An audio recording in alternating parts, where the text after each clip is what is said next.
ഗുപ്ത കാലഘട്ടത്തിൽ ഇതിഹാസങ്ങൾ രചിക്കപ്പെടുകയും സമാഹരിക്കുകയും ചെയ്തു. വീരപുരുഷന്മാരെയും സ്ത്രീകളെയും ദൈവത്തെയും കുറിച്ചുള്ള മഹത്തായതും നീണ്ടതുമായ രചനകളാണ് ഇതിഹാസങ്ങൾ. ഈ ഒരു കാലഘട്ടത്തിൽ വിഷ്ണു, ശിവ, ദുർഗ തുടങ്ങിയവരുടെ നിരവധി ക്ഷേത്രങ്ങളും പണിതുയർത്തി. ഡൽഹിയിലുള്ള മെഹ്റലിയിലെ അയൺ പില്ലർ അന്നത്തെ കാലത്തെ കരകൗശല വിദഗ്ധന്മാരുടെ വൈദഗ്ധ്യം വിളിച്ചോതുന്നു. 1500 വർഷം പഴക്കമുണ്ട് അതിന്. എങ്കിലും ഇന്നുവരെ അത് തുരുമ്പെടുത്തിട്ടില്ല. അജന്തയിലെ ഗുഹാചിത്രങ്ങൾ, മൊണാസ്ട്രിയിലെ പെയിന്റിങ്സ് ഒക്കെയും വളരെ പ്രശസ്തമാണ്. വെളിച്ചത്തിൻ്റെ സഹായത്താലാണ് അവയൊക്കെ ഗുഹയുടെ ചുവരിൽ വരച്ചിരിക്കുന്നത്. 1500 വർഷം പഴക്കമുള്ള ഈ ചിത്രങ്ങളുടെ രചയിതാക്കൾ ഇന്നും അജ്ഞാതരാണ്. ഏകദേശം 1800 വർഷങ്ങൾക്ക് മുമ്പ് തമിഴിൽ ഇളങ്കോ രചിച്ച ഇതിഹാസമാണ് ചിലപ്പതികാരം. ഒരു വ്യാപാരിയുടെയും ഭാര്യയുടെയും കഥയാണിതിൽ പറയുന്നത്. യഥാർത്ഥത്തിൽ മധുരയിൽ നടന്ന സംഭവമാണ് എന്നും പറയപ്പെടുന്നു. മറ്റൊരു ഇതിഹാസം എപ്പിക്കാണ് മണിമേഖലൈ.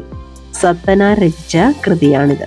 സംസ്കൃത സാഹിത്യത്തിൽ കാളിദാസൻ നൽകിയ സംഭാവനകളാണ് മാളവികാഗ്നിമിത്രം, അഭിജ്ഞാന ശാകുന്തളം, വിക്രമോർവശിയ, രഘുവംശം, കുമാരസംഭവം തുടങ്ങിയവ. പുരാണം എന്നാൽ പഴയത് എന്നാണ് അർത്ഥമാക്കുന്നത്.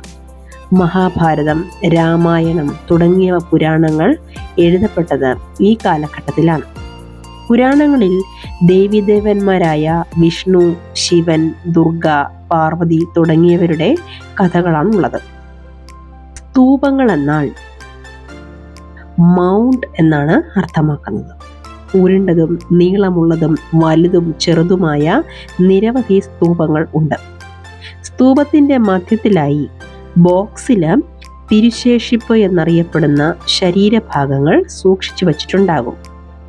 പല്ലുകള്, എല്ലുകള്, ചാരം തുടങ്ങിയവയൊക്കെയാണ് തിരുശേഷിപ്പായി സൂക്ഷിച്ചു വെച്ചിട്ടുണ്ടാവുക. ആര്യഭട്ടയുടെ ആര്യഭടീയം ഈ കാലഘട്ടത്തിലുള്ളതാണ്. ഗ്രഹണങ്ങളെക്കുറിച്ചുള്ള ശാസ്ത്രീയ വിശദീകരണം അദ്ദേഹം വികസിപ്പിച്ചെടുത്തു. ഇന്ത്യയിൽ സീറോ കണ്ടുപിടിച്ചത് ഈ ഒരു കാലഘട്ടത്തിൽ ആയിരുന്നു. ക്ഷേത്രങ്ങളാൽ പ്രസിദ്ധമായ തമിഴ്നാട്ടിലെ സ്ഥലമാണ് മധുരൈ. തമിഴ് സംഘം രൂപീകൃതമാകുന്നതും തമിഴ് സാഹിത്യത്തിന് സംഭാവനകൾ നൽകുന്നതും ഈ കാലഘട്ടമാണ്. ഗ്രേറ്റ് സ്തൂപ സ്ഥിതി ചെയ്യുന്നത് മധ്യപ്രദേശിലെ സാഞ്ചിയിലാണ്. അശോകന്റെ കാലത്തെ മികച്ച ശില്പവിദ്യയാണിത്. ബുദ്ധ ചരിത്രത്തിന്റെ ഒരു തെളിവുമാണ് ഈ ഒരു ഗ്രേറ്റ് സ്തൂപ. മോണോലിത്തിക് ടെമ്പിൾസിനെ കുറിച്ച് പറയുകയാണെങ്കിൽ ഒറ്റക്കല്ലിൽ കൊത്തിയ ക്ഷേത്രങ്ങളാണ് ഇവ. തമിഴ്നാട്ടിലെ ചെന്നൈ സിറ്റിക്ക് അടുത്തുള്ള മഹാബലിപുരത്താണ് ഈ മോണോലിത്തിക് ടെമ്പിൾസ് കാണാവുന്നത്. മെറ്റലർജി. ഏൻഷ്യൻ്റ് ഇന്ത്യക്കാർ മെറ്റലർജിക്ക് നിരവധി സംഭാവനകൾ നൽകിയിട്ടുണ്ട്. ഹാരപ്പൻ ജനത പ്രഗത്ഭരായ കരകൗശല വിദഗ്ധരായിരുന്നു. ചെമ്പ് ലോഹശാസ്ത്രത്തിൽ അവർക്ക് അറിവുണ്ടായിരുന്നുവെന്നും പുരാവസ്തു ഗവേഷകർ തെളിയിച്ചിട്ടുണ്ട്. അവർക്ക് ടിന്നും ചെമ്പും കലർത്തി വെങ്കലം നിർമ്മിക്കാൻ അറിയാമായിരുന്നു. ഹാരപ്പക്കാർ വെങ്കല യുഗത്തിൽ പെട്ടവരായിരുന്നു. അവരുടെ പിൻഗാമികൾ ഇരുമ്പ് യുഗത്തിൽപ്പെട്ടവരുമായിരുന്നു. ഇരുമ്പിന്റെ നൂതനമായ പല രൂപങ്ങളും ഇന്ത്യ നിർമ്മിച്ചു. Forged iron, wrought iron, cast iron തുടങ്ങിയവയാണ് അവ. സീറോ. അക്കങ്ങൾ ഉപയോഗിച്ചു തുടങ്ങിയപ്പോൾ ഇന്ത്യയിലെ ഗണിതശാസ്ത്രജ്ഞർ കണ്ടുപിടിച്ച ഒരു പ്രത്യേക ചിഹ്നമാണ് 0. ഈ എണ്ണൽ സംവിധാനം അറബികൾ സ്വീകരിച്ചു. പിന്നീട് യൂറോപ്പിലേക്കും വ്യാപിച്ചു. ഇപ്പോഴും 0 ഉപയോഗത്തിൽ തുടരുന്നു. ആയുർവേദ. പുരാതന ഇന്ത്യയിൽ ആരോഗ്യശാസ്ത്രം വികസിപ്പിച്ച ഒരു ശാസ്ത്ര സമ്പ്രദായമാണ് ആയുർവേദം. പുരാതന കാലത്തെ പ്രഗത്ഭരായ 2 ആയുർവേദ വിദഗ്ധരായിരുന്നു ചരകനും ശുശ്രുതനും. ചരകൻ എഴുതിയ വൈദ്യശാസ്ത്രത്തെക്കുറിച്ചുള്ള ശ്രദ്ധേയമായ പുസ്തകമാണ് ചരക സംഹിത. ശുശ്രുതൻ എഴുതിയ ശുശ്രുത സംഹിത ശസ്ത്രക്രിയയുടെ വിപുലമായ നടപടിക്രമങ്ങളെക്കുറിച്ച് പ്രതിപാദിക്കുന്നു. പേപ്പർ ചൈനയിലാണ് കണ്ടുപിടിച്ചത്. 1900 വർഷങ്ങൾക്ക് മുമ്പ് കായിലുൻ എന്നയാളാണ് പേപ്പർ കണ്ടുപിടിച്ചത്. നൂറ്റാണ്ടുകളോളം പേപ്പർ ഉണ്ടാക്കുന്ന വിദ്യ മറച്ചു വയ്ക്കപ്പെട്ടു ചൈനയിൽ. 1400 വർഷങ്ങൾക്ക് മുൻപ് പേപ്പർ കൊറിയയിൽ എത്തി, തുടർന്ന് ജപ്പാനിലേക്കും പ്രചരിച്ചു. 1800 വർഷങ്ങൾക്ക് മുമ്പാണ് ബാഗ്ദാദിൽ പേപ്പർ പ്രചരിച്ചത്. തുടർന്ന് യൂറോപ്പും ആഫ്രിക്കയിലും ആഫ്രിക്കയുടെ മറ്റു ഭാഗങ്ങളിലും പ്രചാരത്തിലായി. അറബ് ഭൂമിശാസ്ത്രജ്ഞനായ അൽ ഇദ്രിസി, അദ്ദേഹത്തിൻ്റെ കാലഘട്ടം 1154 ഒരു ഫ്രഞ്ച് കാർട്ടോഗ്രഫർ. അദ്ദേഹത്തിൻ്റെ 1720 അദ്ദേഹത്തിൻ്റെ കാലഘട്ടം. ആ കാർട്ടോഗ്രഫറുടെ അവർക്ക് നേരത്തെ പരിചിതമായിരുന്ന സബ് കോണ്ടിനെന്റിൻ്റെ ഒരു രേഖാചിത്രം അവർ തയ്യാറാക്കി. ഈ രണ്ട് കാലഘട്ടങ്ങളിലെയും കാർട്ടോഗ്രഫി വളരെ വ്യത്യസ്തമായിരുന്നു. മാപ്പ് ചിത്രീകരിക്കുന്നതിനെയാണ് കാർട്ടോഗ്രഫി എന്ന് പറയുന്നത്. ചരിത്രരേഖകൾ വ്യത്യസ്ത ഭാഷകളിലാണ് കാണപ്പെടുന്നത്. പേർഷ്യൻ ഭാഷയിലെ ചരിത്രകാരനായ മിൻഹാജ് ഇ സിറാജാണ് 13-ാം നൂറ്റാണ്ടിൽ ഹിന്ദുസ്ഥാൻ എന്ന പദം ഉപയോഗിച്ചത്. പഞ്ചാബിനും ഹരിയാനയ്ക്കും ചുറ്റുമുള്ള പ്രദേശങ്ങൾ, ഗംഗയ്ക്കും യമുനയ്ക്കും ഇടയ്ക്കുമുള്ള പ്രദേശങ്ങളെയും ചേർത്താണ് ഇങ്ങനെ വിളിച്ചത്. ഇതിൽ സൗത്ത് ഇന്ത്യ ഉൾപ്പെടുന്നില്ല. ഡൽഹി സുൽത്താനേറ്റിൻ്റെ ഭാഗമായുള്ള പ്രദേശങ്ങൾ എന്ന രാഷ്ട്രീയ അർത്ഥത്തിലാണ് അദ്ദേഹം ഇതിനെ ഹിന്ദുസ്ഥാൻ എന്ന് വിളിച്ചത്. ഉപഭൂഖണ്ഡത്തെ അതിൻ്റെ സസ്യജന്തുജാലങ്ങളോടൊപ്പം ഭൂമിശാസ്ത്രത്തെ വിവരിക്കാനാണ് 16-ാം നൂറ്റാണ്ടിൽ ബാബർ ഹിന്ദുസ്ഥാൻ എന്ന വാക്ക് ഉപയോഗിച്ചത്. 14-ാം നൂറ്റാണ്ടിൽ ജീവിച്ചിരുന്ന കവിയായിരുന്ന അമീർ ഖുസ്രാവു ഹിന്ദ് എന്ന വാക്ക് ഉപയോഗിച്ചിട്ടുണ്ട്. ഭൂമിശാസ്ത്രപരമായും സാംസ്കാരികമായും അസ്തിത്വത്തെ വെളിപ്പെടുത്തുന്നതിനാണ് ഇന്ത്യ എന്ന പദം ഉപയോഗിച്ചത്.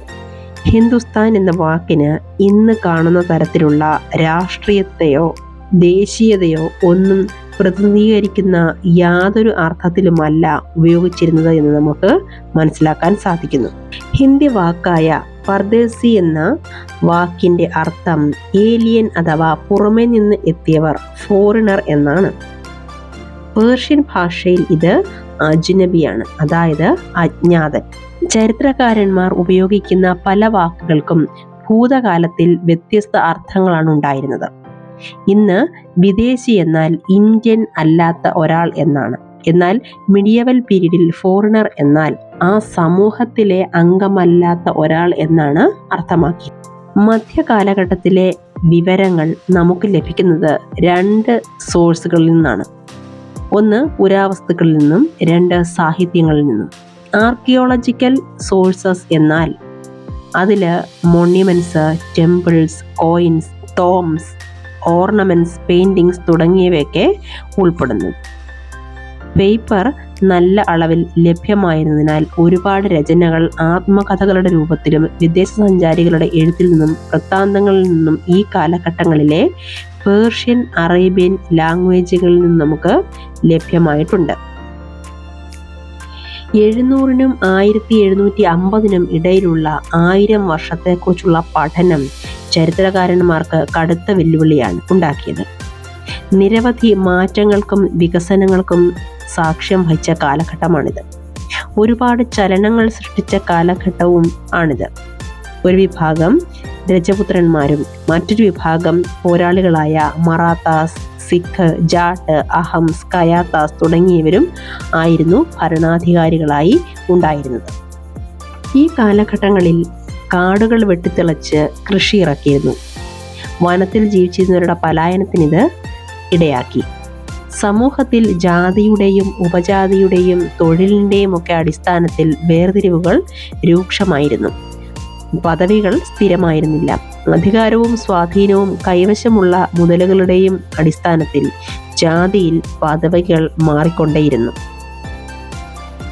ചോളന്മാർ, തുഗ്ലക്കുകൾ, മുഗളന്മാർ തുടങ്ങിയവരുടെ സാമ്രാജ്യങ്ങൾ വളരെ വലുതായിരുന്നു. ഒരു സംസ്കൃത പ്രശസ്തിയിൽ ഡൽഹി സുൽത്താനായിരുന്ന ബാൽബന്റെ സാമ്രാജ്യ വിസ്തൃതിയെക്കുറിച്ച് വിവരിക്കുന്നുണ്ട്. അത് കിഴക്ക് ബംഗാൾ ഗൗഡ മുതൽ പടിഞ്ഞാറ് അഫ്ഗാനിസ്ഥാനിലെ ഗസ്നി, ഗജാന വരെയും സൗത്ത് ഇന്ത്യയിൽ അതായത് ദ്രാവിഡത്തിൽ മുഴുവനായും വ്യാപിച്ചിരുന്നു എന്നാണ് പറയുന്നത്. ഗൗഡ, ആന്ധ്ര, കേരള, കർണാടക, മഹാരാഷ്ട്ര, ഗുജറാത്ത് തുടങ്ങിയവർ ബാൽബന്റെ സൈന്യത്തിന് മുന്നിൽ നിന്നും പ്രത്യക്ഷത്തിൽ ഓടിമറഞ്ഞു എന്ന് പറയുന്നുണ്ട്. ചരിത്രകാരന്മാർ ഇതിനെ അധിനിവേശങ്ങളുടെ അതിശയോക്തിപരമായ അവകാശവാദങ്ങളാണെന്ന് പറയുന്നു. സാമ്രാജ്യങ്ങൾ തമ്മിൽ സംഘർഷങ്ങൾ പതിവായിരുന്നു. 18-ാം നൂറ്റാണ്ടില് മുഗൾ സാമ്രാജ്യത്തിന്റെ പതനം പ്രാദേശിക രാജാക്കന്മാരുടെ ഉദയത്തിന് കാരണമായി. സാമൂഹിക സാമ്പത്തിക സംഘടനകളുമായി മതത്തിന് വലിയ അടുത്ത ബന്ധമുണ്ടായിരുന്നു. മതത്തിൽ നിരവധി മാറ്റങ്ങൾ ഈ കാലഘട്ടത്തിൽ ഉണ്ടായി. പുതിയ ദൈവങ്ങളുടെയും പ്രതിഷ്ഠകളും ഉണ്ടായി. രാജാവിനാൽ നിരവധി ക്ഷേത്രങ്ങൾ പണികഴിക്കപ്പെട്ടു. ഹിന്ദു മതത്തിൽ ബ്രാഹ്മണർക്ക് മേധാവിത്വം വർദ്ധിച്ചു. സംസ്കൃതത്തിലെ പ്രാവീണ്യം ബ്രാഹ്മണർക്ക് ബഹുമാനം നൽകി. ഇസ്ലാം മതം നിരവധി ഭരണാധികാരികൾ പിന്തുടർന്നു. ബ്രിട്ടീഷ് ചരിത്രകാരന്മാർ ഇന്ത്യയുടെ ചരിത്രത്തെ ഹിന്ദു, മുസ്ലിം, ബ്രിട്ടീഷ് എന്നിങ്ങനെ 3ആയി തരംതിരിച്ചു. കൂടുതൽ ചരിത്രകാരന്മാർ സാമ്പത്തിക, സാമൂഹിക സവിശേഷതകളുടെ അടിസ്ഥാനത്തിൽ ഭൂതകാലത്തെ നോക്കിക്കാണാൻ ശ്രമിച്ചു. വേട്ടയാടി ജീവിച്ചിരുന്നവർ, ആദ്യകാല കർഷകർ, ആദ്യകാല സാമ്രാജ്യങ്ങൾ ഇവയെല്ലാം ചേർത്ത് ആദ്യകാല സമൂഹമായി വേർതിരിച്ചു. നിരവധി രാജ്യങ്ങളുടെ രൂപീകരണം, ഹിന്ദുവിസത്തിന്റെ വികാസം, ഇസ്ലാം മതം പ്രധാന മതമായി മാറിയത്, യൂറോപ്യന്മാരുടെ കച്ചവടക്കാരുടെയും ആഗമനം ഇവയെല്ലാം മധ്യകാലഘട്ടം എന്ന് അറിയപ്പെട്ടു. അവസാന കാലഘട്ടം മോഡേണിറ്റി എന്നാണ് അറിയപ്പെടുന്നത്. ഇന്റലക്ച്വൽ തോട്ടുകൾ ഉദിച്ചു വന്ന കാലഘട്ടത്തിനെയാണ് മോഡേണിറ്റി എന്നതുകൊണ്ട് ഉദ്ദേശിക്കുന്നത്.